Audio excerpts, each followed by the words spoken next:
really was digging, and I realized that this is not a typical piece of hers. No, it isn't. These things seem to be going up in price on a daily basis. Oh, good. Everybody wants one. The fact that you have a pair of these and they're still in fantastic condition makes these pretty spectacular. I would say value-wise, you might be at about $50,000 to $60,000 on it.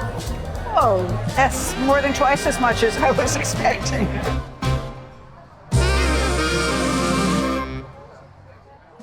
Hi, I'm Dave Glenn, and you are? I'm Donnie. And you brought a Pie-Women painting. Can you Yes. tell us where you bought it? Well, I got it in St. Augustine, Florida. I've lived there about 25 years, and I just like their paintings because of the color. Okay, yeah, they're very popular now. Everybody wants a Highwayman. As you know, they were a group of African-American painters who painted on the east coast of Florida. A lot over by the Space Coast. You find a lot of them over by Canaveral and things. They'd sell their paintings along the side of the road, and I did an estate one time where the person actually had their car towed, and they paid the guy in paintings. Oh, wow. Yeah, so he did quite well. That's interesting. Well, his daughter did quite well. Right. But you have here a little painting by an artist, R.L. Lewis, who's one of the Highwaymen. There's only a certain amount of them, and they've been pretty much passing away pretty fast these days. Now, yeah. So they're dwindling quickly. But what did you like about this painting? Well, I liked it because it was the Highwaymen, so I was drawn to that, but I like the color in it. Yeah, it's beautiful color. Yeah. They did a lot of Florida scenes. That's what they were famous for, Everglades scenes, and a lot of times you'll see seascapes that were done by them. A few of them, there were actually like a bar scene that's a very famous that was done. This is sort of a small one. It if you is. look. It is. This one here, it's done on canvas board. It's fully signed and documented on the back. It's 8 by 10. The original ones would have been painted on Epsom board. Yes. And that's how you tell the early ones. They're painted on Epsom board. But anyway, how much did you pay for this? I really don't remember, but it wasn't much. Wasn't much? You know, if this was larger, Right. you know, you'd be in the thousands of dollars. Yes. The smaller size, this is probably $300 to $500, somewhere in that neighborhood. Okay. Is that okay? That's good. Yeah, that's fine. Excellent. Thank you very much. Great purchase and good investment. These things seem to be going up in price on a daily basis. Oh, good. Everybody wants one. Good. Thank you very much. All right, thank you.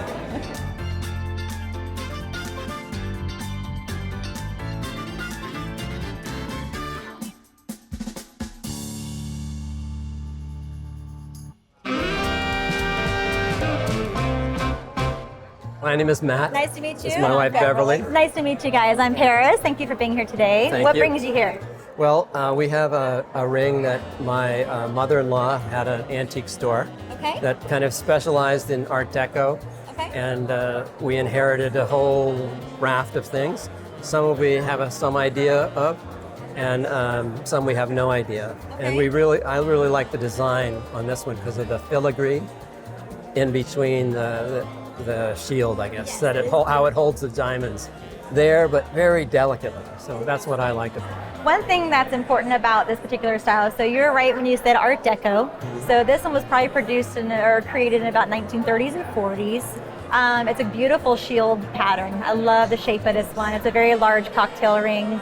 A lot of women would have just shown to the party with their beautiful dresses and their gowns and just have that beautiful single ring on, and it was just kind of a power statement. You mean that I've got all these diamonds that I can wiggle at? Yeah, you could. Yes, that's okay. right. So with this one here, it is a platinum ring. So it is not gold. It is a platinum ring, and you can see this has a lovely array of different size diamonds throughout it. We have seen these different, rings go kind of all over the map. A lot of times it depends on the maker's mark and so on and so forth. I did not see a designer name on this one in particular, but it does have the platinum stamp. So that's a good thing. Okay. It's a beautiful ring. I think it's very attractive. It's not missing any of the stones or anything like that. In a retail setting, if I were to have it, either listed online or in my store, I would probably have it in the price range of about $800 to $1,500. Good. That's nice. Not too bad. Yeah, that's It's great. a beautiful ring. It is Wow. a good ring. Yes. A few more of those and we can go on vacation. There you go. Well, thank you so much for being here Okay, today, thank you. guys. Thank you. Nice to meet you. Very nice to meet you.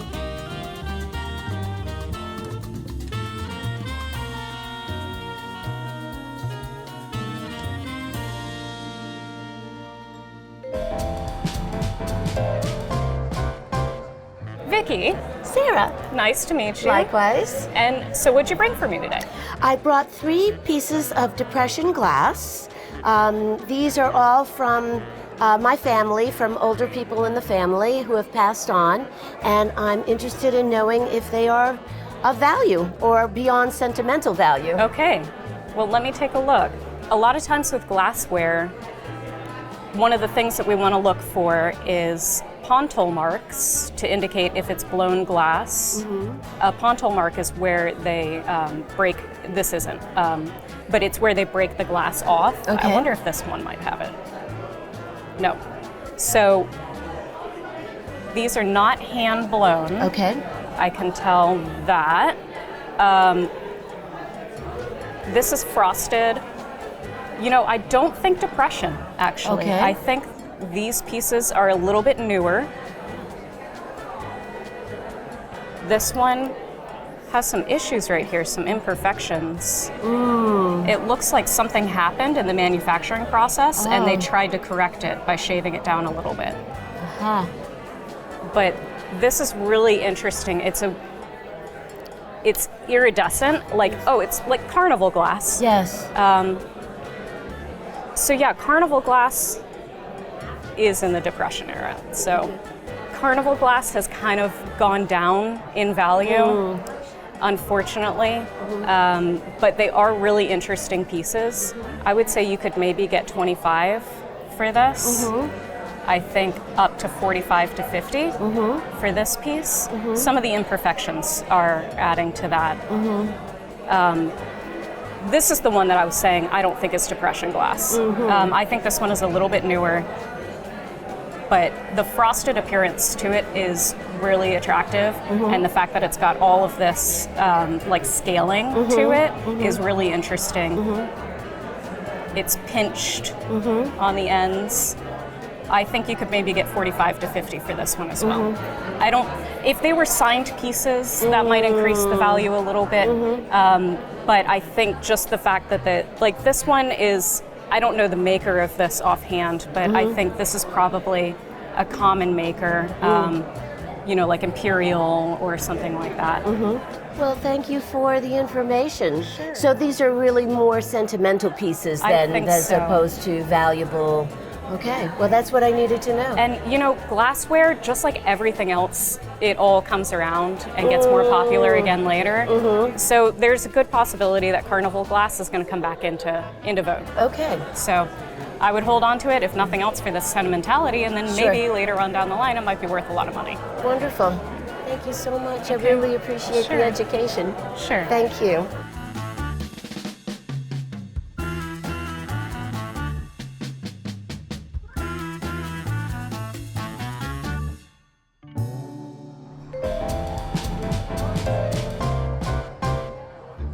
Hi, I'm Victoria Golden. Such a pleasure. Good to meet you. What's your name? Anna. Okay, okay.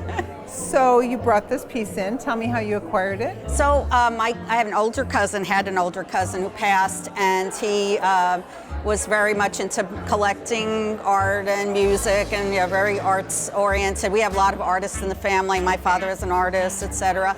And so he had collected this and this and some other pieces too, but these primarily, and his wife, my cousin-in-law, wanted me to have these. Okay, and what do you know about this? Did they tell you anything about it? A little bit that I could find on the internet. There is a previous thing in the back. It's been a long while ago. Okay. And so, of course, she's the Cupid doll artist. Right.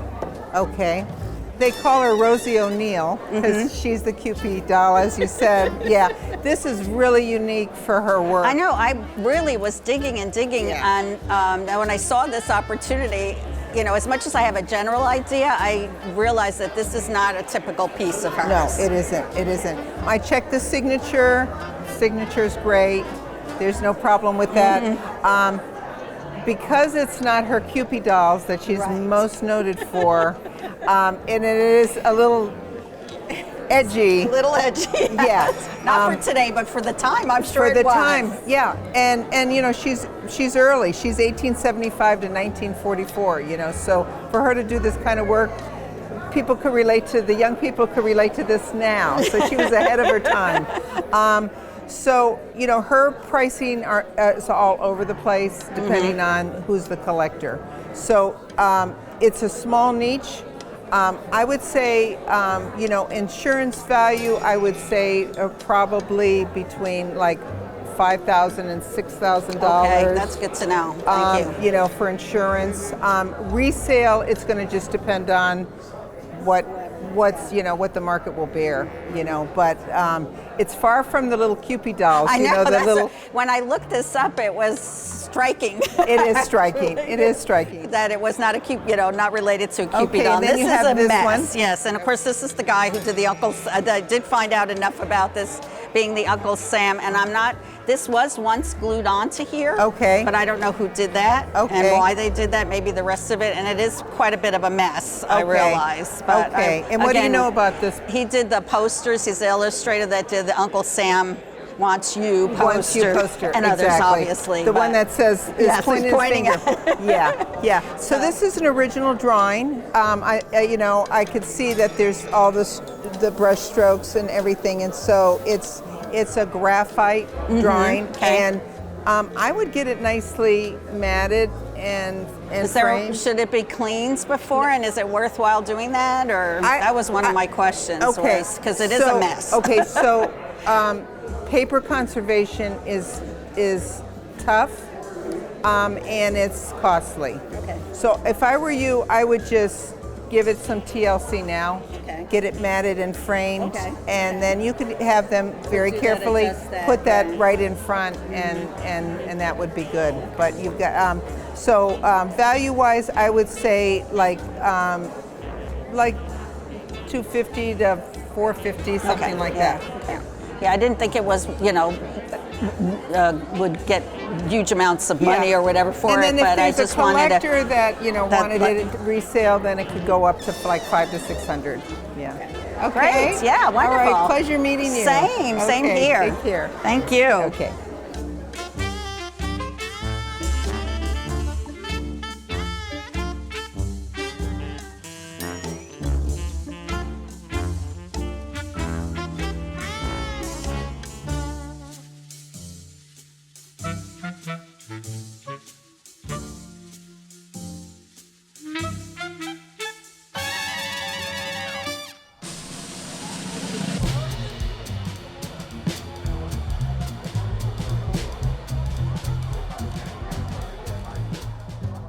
How are you? Hello. I'm Paris. It's nice to meet you. Nice to meet you too. Tell me what you brought for us today. Today I have a crystal mushroom lamp. Okay. I've had it for 30 years and I got it from my mom. She gave it to me as a present. Really? Yes. And I heard you have a pair of these. Yes, I do. Okay. Okay. And they're both in the same kind of condition?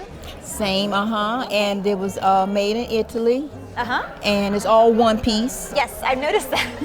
No, they're heavy too, right? And they are heavy. Very cool. And years ago, I used to take, when she first gave it to me, I used to take my finger and put a little water on it and run it around the rim, and it would sing. Make the crystal sound? But I don't do that anymore. No. But when I first got them, I did play with it. Aw. Have you done any research on them at all? Do you know anything much about it? 18 years ago, we had them appraised in Ocala, Uh-huh. and right away the man wanted to give us $4,000 for the pair. The pair. Okay. But Mom at the time, she was like, no, we just want to see, how much they are. No, for sure. So I haven't had no one look at it since. And it was just word of mouth. Sure, sure. Well, an artist by the name of Paolo Vanini did these, and he did these back in the 1960s. So they are an Italian glass company that's been around forever. This particular line of lamps, they started this in the let me look at my notes here, 1947. So they started in the lamps in 1947. This particular style was produced in 1960. So the artist that did these just had a really cool mastermind when it comes to the mushroom shape. He was just really known for that. The fact that you have a pair of these and they're still in fantastic condition makes these pretty spectacular. Oh, okay. They still have the original stickers from the DeMejo.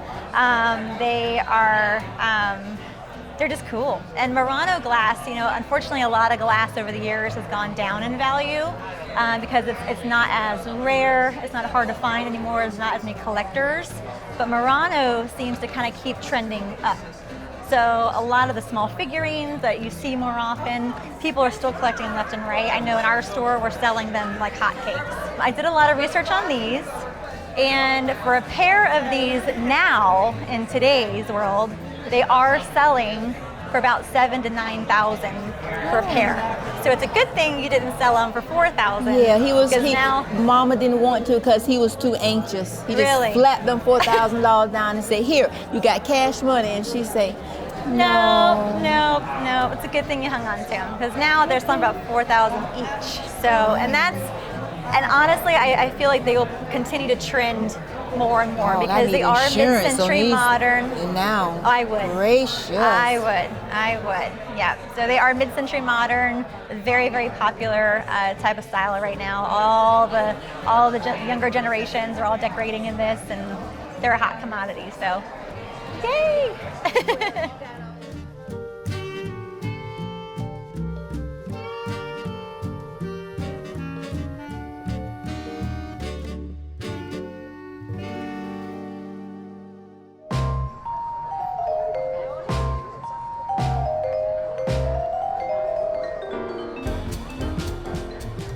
Hi, so I'm from the Matheson History Museum, which is Alachua County's local history museum.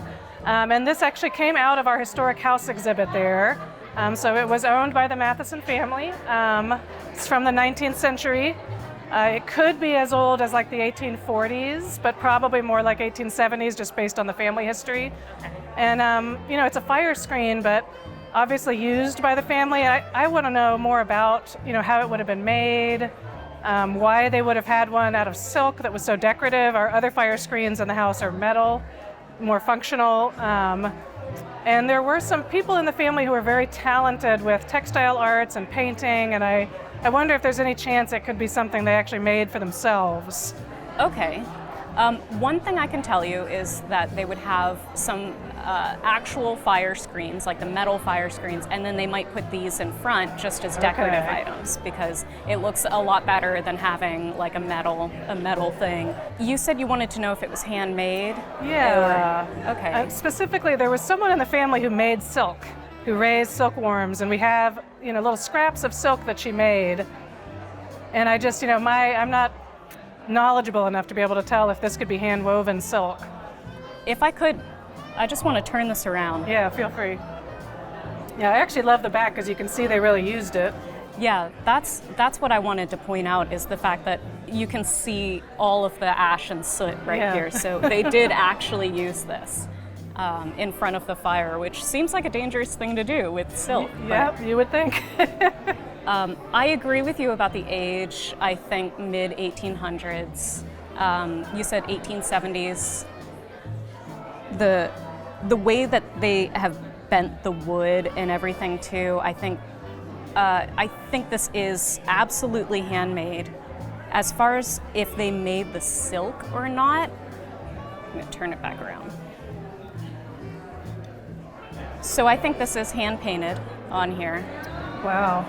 My initial impression was that it was a silk screen, but looking at it closer, you can kind of see the way that some of the lines are kind of going outside here. It's very finely detailed, like they did do a good job. I think it is hand painted over the silk. Wow. But it has so much age to it that it's hard. Yeah, I think they used it quite a bit. So as far as value goes, if you're interested in that at all. Sure, you know, for us it's invaluable since it belonged to the family, but I think, you know, probably in like the $200 range, maybe probably a little bit less just because of the holes and the damage right here. Yeah. The back just kind of shows that it's been used, and that helps with the provenance, but the holes in the front do decrease the value. Yeah. And you know, I'm actually not sure. It might be printed, like it might be silk screened. I believe it's hand painted, but there's some parts of it that look like it might have been like and they did have silk printing. They would have the printing presses. Could it be printed and then with some embellishments hand painted? It could be, something absolutely, like that? because some of these parts do look like they're hand painted here. Yeah. So, yeah, it's absolutely possible. But yeah, I do think that somebody made this, like handmade it. I don't know, I can't tell if they handmade the silk or not. Right. I'm not as much of an expert when it comes to that part. Well, that's great. Thank you. Okay, sure. Yeah, thanks for bringing it. It's a really cool piece. Thanks.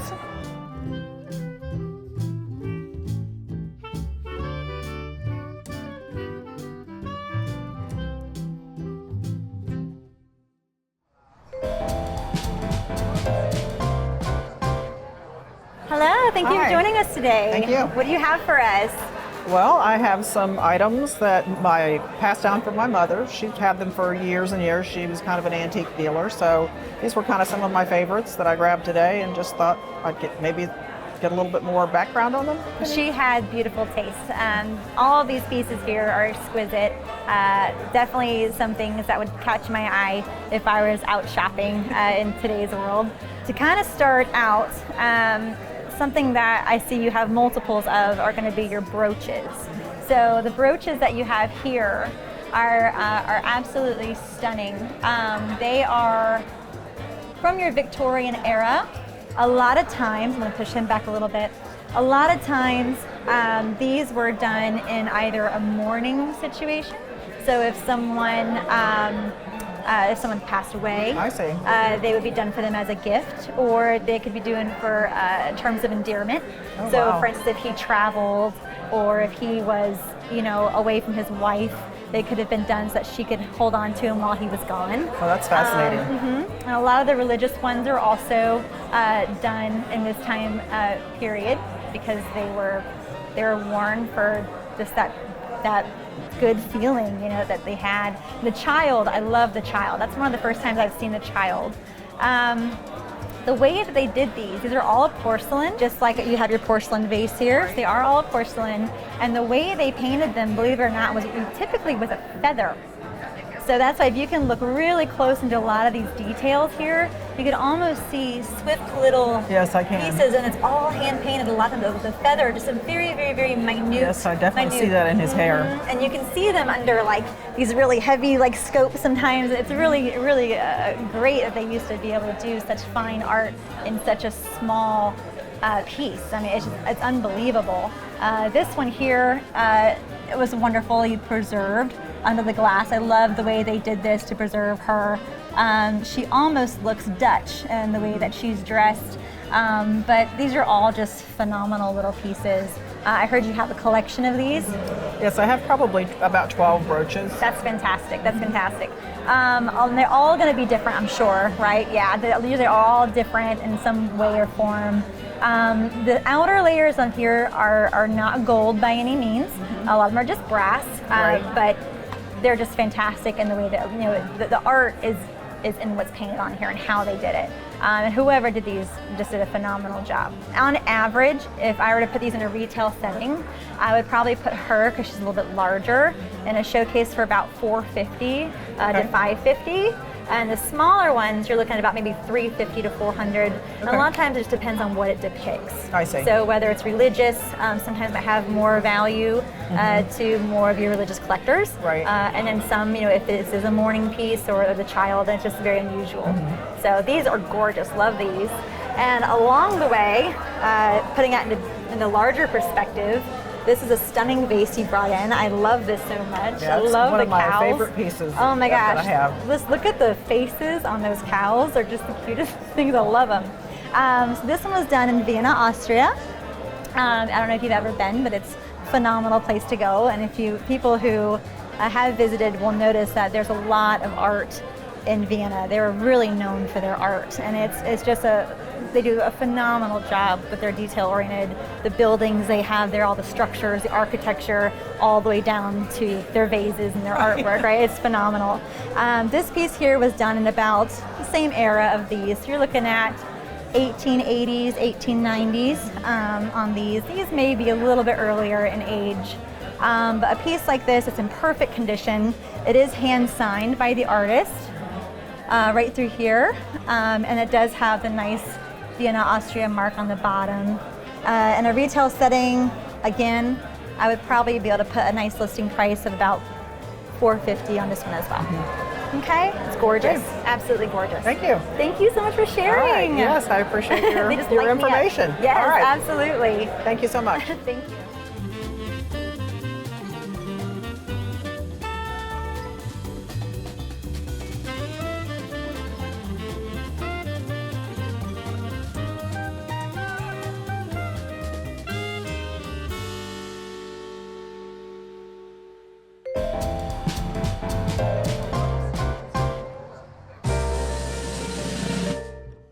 Hi, I'm Victoria Golden. How are you? Nice to meet you. I'm fine, thanks. What's your name? Marilyn. Marilyn. Okay. This is a great piece.